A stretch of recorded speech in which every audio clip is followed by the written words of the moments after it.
ತಮಿಳುನಾಡಿನ ಪಳನಿ ಪವಿತ್ರ ಬೆಟ್ಟದ ಶಿಖರದಲ್ಲಿ ಭಕ್ತಿ ಮುಡಿಪು ಹೊತ್ತ ಒಂದು ದೈವಿಕ ರಹಸ್ಯ ನೆಲೆಸಿದೆ. ಪಳನಿ ಮರುಗನ್ ಮೂರ್ತಿ ಜಗತ್ತಿನ ಬೇರೆ ಯಾವುದೇ ಮೂರ್ತಿಯಂತಿಲ್ಲ. ಇದು ಕಲ್ಲು, ಕಂಚು ಅಥವಾ ಮರದಿಂದ ತಯಾರಿಸಲಾಗಿಲ್ಲ, ಆದರೆ ನವಪಾಷಾಣಂ ಎಂಬ ವಿಶೇಷ ದ್ರವ್ಯದಿಂದ ತಯಾರಿಸಲಾಗಿದೆ. ಇದು 9 ಶಕ್ತಿಶಾಲಿ ಖನಿಜಗಳು ಮತ್ತು ಔಷಧೀಯ ಸಸ್ಯಗಳ ಮಿಶ್ರಣ. ಈ 9 ದ್ರವ್ಯಗಳಲ್ಲಿ ಹಲವಾರು ಮಾರಕ ವಿಷಗಳು ಎಂದು ಪರಿಗಣಿಸಲ್ಪಟ್ಟಿವೆ.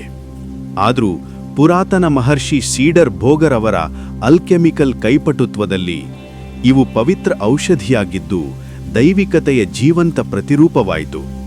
ಶತಮಾನಗಳಿಂದ ಈ ಮೂರ್ತಿ ಕಾಲದ ಸ್ಪರ್ಶಕ್ಕಿಂತ ದೂರವಿದ್ದು ಭಕ್ತರು ಮತ್ತು ವಿಜ್ಞಾನಿಗಳನ್ನು ಆಶ್ಚರ್ಯಚಕಿತಗೊಳಿಸುತ್ತಿದೆ. ಇದನ್ನು ಹೇಗೆ ತಯಾರಿಸಲಾಗಿದೆ? ಅದು ಹಾಳಾಗದಿರುವ ಕಾರಣವೇನು? ಅದರೊಳಗಿನ ಶಕ್ತಿಗಳೇ ಯಾವುವು? ನಾವಿವತ್ತು ಪಳನಿ ಮರುಗನ್ ಮೂರ್ತಿಯ 5 ಮಹತ್ವದ ರಹಸ್ಯಗಳನ್ನು ಆಳವಾಗಿ ಅನ್ವೇಷಿಸುತ್ತೇವೆ ಮತ್ತು ಉತ್ತರಗಳು ನಿಮಗೆ ನಿಶ್ಶಬ್ದಗೊಳಿಸಬಹುದು. ನವಪಾಷಾಣಂ ಅಲ್ಕೆಮಿಕಲ್ ರಹಸ್ಯ. ಪ್ರಾಚೀನ ತಮಿಳು ಸಿದ್ಧ ಪರಂಪರೆಯಲ್ಲಿ ಎಲ್ಲಾ ಆಧುನಿಕ ತಾರ್ಕಿಕತೆಯನ್ನು ತಿರಸ್ಕರಿಸುವ ಒಂದು ಪೌರಾಣಿಕ ಕಥೆಯಿದೆ.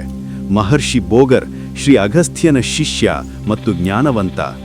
ಅವರಿಗೆ ದೇವರ ಕಾರ್ಯದಂತೆ ಮೂರ್ತಿಯನ್ನು ತಯಾರಿಸುವ ಜವಾಬ್ದಾರಿ ನೀಡಲ್ಪಟ್ಟಿತ್ತು. ಇದು ಕಲ್ಲು ಅಥವಾ ಲೋಹದಿಂದ ಅಲ್ಲ, ದೇಹವನ್ನು ಆರೈಕೆ ಮಾಡುವ ಮತ್ತು ಆತ್ಮವನ್ನು ಉನ್ನತಿಗೊಳಿಸೋ ಒಂದು ಗುಪ್ತ ದ್ರವ್ಯದಿಂದ ತಯಾರಿಸಬೇಕಾಗಿತ್ತು. ಆ ದ್ರವ್ಯವನ್ನು ನವಪಾಷಾಣಂ ಎಂದು ಕರೆಯಲಾಗಿತ್ತು. ಇದು 9 ಶಕ್ತಿಶಾಲಿ ವಿಷಗಳ ಮಿಶ್ರಣ, ಪಾರ, ಆರ್ಸೆನಿಕ್, ಗಂಧಕ ಮೊದಲಾದವುಗಳನ್ನು ಒಳಗೊಂಡಿತ್ತು. ತಮ್ಮಲ್ಲೇ ಮಾರಕವಾಗಿರುವ ಈ ದ್ರವ್ಯಗಳನ್ನು ಭೋಗರ್ ಅವರ ಅಲ್ಕೆಮಿಕಲ್ ಜ್ಞಾನದಿಂದ ಪರಿವರ್ತಿಸಲಾಗಿತ್ತು. ಪ್ರಾಚೀನ ಯೋಗಶಾಸ್ತ್ರಗಳು ಮತ್ತು ಬ್ರಹ್ಮಾಂಡ ಶಕ್ತಿಗಳ ನೆರವಿನಿಂದ ಅವರು ಈ ವಿಷಗಳನ್ನು ಶುದ್ಧೀಕರಿಸಿ ವಿರಳ ಸಸ್ಯಗಳು ಮತ್ತು ಮಂತ್ರಗಳೊಂದಿಗೆ ಬಂಧಿಸಿ ಜೀವಪ್ರದ ಎಲಿಕ್ಸರ್ ರೂಪದಲ್ಲಿ ತಯಾರಿಸಿದರು. ಮೂರ್ತಿ ಕೇವಲ ಪ್ರತಿಮೆಯಲ್ಲ, ಇದು ಔಷಧಿ, ಆತ್ಮೀಯ ಫಾರ್ಮಸಿ. ಒಂದು ಹಸು ಪುಷ್ಪಗ್ರಂಥವೂ ಸಹ ಅದನ್ನು ವಿವರಿಸಲು ಧೈರ್ಯವಾಗಿಲ್ಲ. ಕೆಲವರು ಈ ಜ್ಞಾನವನ್ನು ಉಲ್ಲಂಘನೆ ತಡೆಯಲು ಗೋಪ್ಯವಾಗಿಟ್ಟಿದ್ದಾರೆ ಎಂದು ಹೇಳುತ್ತಾರೆ. ಇವತ್ತಿಗೂ ಯಾವುದೇ ವಿಜ್ಞಾನಿ ಅಥವಾ ಆಲ್ಕೆಮಿಸ್ಟ್ ನವಪಾಷಾಣಂ ಮೂರ್ತಿಯನ್ನು ಪುನಃ ರಚಿಸಲು ಯಶಸ್ವಿಯಾಗಿಲ್ಲ. ಕಾರಣ ಪದಾರ್ಥಗಳ ಅಜ್ಞಾನತೆ ಅಲ್ಲ, ಆದರೆ ಆಧ್ಯಾತ್ಮಿಕ ಶಕ್ತಿ ಮತ್ತು ನಿಖರ ಪ್ರಮಾಣವು ಭಾರತೀಯ ಪವಿತ್ರ ಹಳೆಯ ಕಾಲದ ಅಳಿಯದ ರಹಸ್ಯವಾಗಿವೆ. ಶತಮಾನಗಳ ಆಚರಣೆ, ಮೂರ್ತಿ ಆರೈಕೆ. ಶತಮಾನಗಳಿಂದ ಪಳನಿ ಬೆಟ್ಟದ ದೇವಾಲಯದಲ್ಲಿ ಪ್ರತಿದಿನವೂ ವಿಶೇಷ ಪೂಜೆ ನಡೆಯುತ್ತದೆ. ಪೂಜಾರಿಗಳು ಮೂರ್ತಿಗೆ ಹಾಲು, ಜೇನು, ಹೂವಿನ ನೀರು, ಚಂದನ ಪುಡಿ ಮತ್ತು ಇತರೆ ಪವಿತ್ರ ದ್ರವ್ಯಗಳಿಂದ ಅಭಿಷೇಕ ಮಾಡುತ್ತಾರೆ. ಆದರೆ ಇದು ಸಾಮಾನ್ಯ ಪೂಜೆಯಲ್ಲ.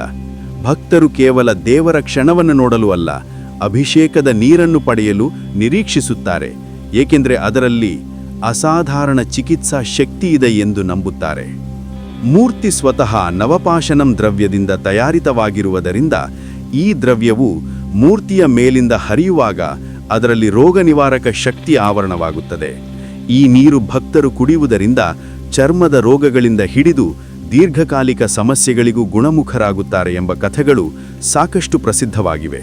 ಕೆಲವು ಭಕ್ತರು ಮೂರ್ತಿಯಲ್ಲೇ ವಾತಾವರಣವನ್ನು ಶುದ್ಧಿಗೊಳಿಸುತ್ತದೆ ಎಂದು ನಂಬುತ್ತಾರೆ. ಅಚಂಚಲ ಶಿಲ್ಪ.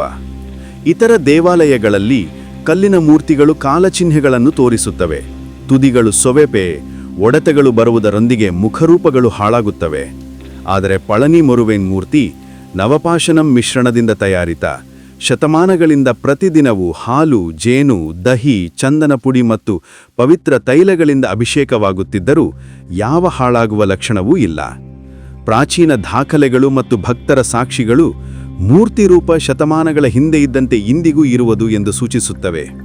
ಅನಾವರಣೀಯ ವೈಜ್ಞಾನಿಕ ರಹಸ್ಯ. ಇತ್ತೀಚಿನ ವರ್ಷಗಳಲ್ಲಿ ಮೂರ್ತಿಯನ್ನು ಬದಲಾಯಿಸುವ ಅಥವಾ ರಕ್ಷಣೆಗಾಗಿ ಲೋಹದ ಪ್ರತಿಮೆಯನ್ನು ಬಳಸಿ ಬದಲಾಯಿಸುವ ಸಲಹೆಗಳು ಬಂದವು. ಆದರೆ ಭಕ್ತರು, ಪಂಡಿತರು ಮತ್ತು ಮಹರ್ಷಿಗಳು ಭಾವನಾತ್ಮಕ ವಿರೋಧ ಸೂಚಿಸಿದರು. ಮೂರ್ತಿ ಕೇವಲ ಪ್ರತಿಮೆಯಲ್ಲ, ಇದು ಭೋಗರ್ ಅವರ ಅಲ್ಕೆಮಿ ಮತ್ತು ಮಂತ್ರಶಕ್ತಿ ಮೂಲಕ ಜೀವಂತ ರೂಪದಲ್ಲಿ ಸ್ಥಾಪಿತ ದೇವತೆ ಎಂದು ಅವರು ನಂಬಿದರು.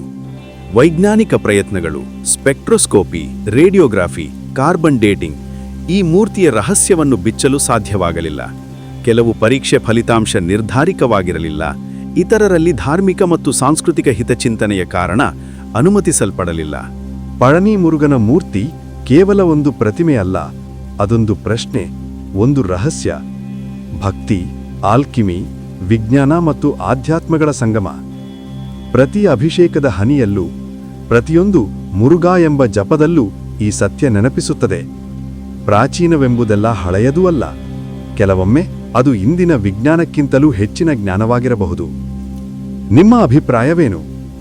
ಈ ಮೂರ್ತಿ ವಿಜ್ಞಾನದಿಂದ ಕಳೆದು ಹೋದ ಮಹಾಶಕ್ತಿಯ ಅಥವಾ ವಿಜ್ಞಾನಕ್ಕೂ ಮೀರಿದ ದೈವಿಕ ಸೃಷ್ಟಿಯ? ಕಾಮೆಂಟ್ ಮಾಡಿ ತಿಳಿಸಿ. ಮತ್ತಷ್ಟು ಪ್ರಾಚೀನ ರಹಸ್ಯಗಳಿಗಾಗಿ ನಮ್ಮ ಚಾನಲ್ ಅನ್ನು ಲೈಕ್ ಮಾಡಿ, ಶೇರ್ ಮಾಡಿ ಮತ್ತು ಸಬ್ಸ್ಕ್ರೈಬ್ ಮಾಡುವುದು ಮರೆಯಬೇಡಿ.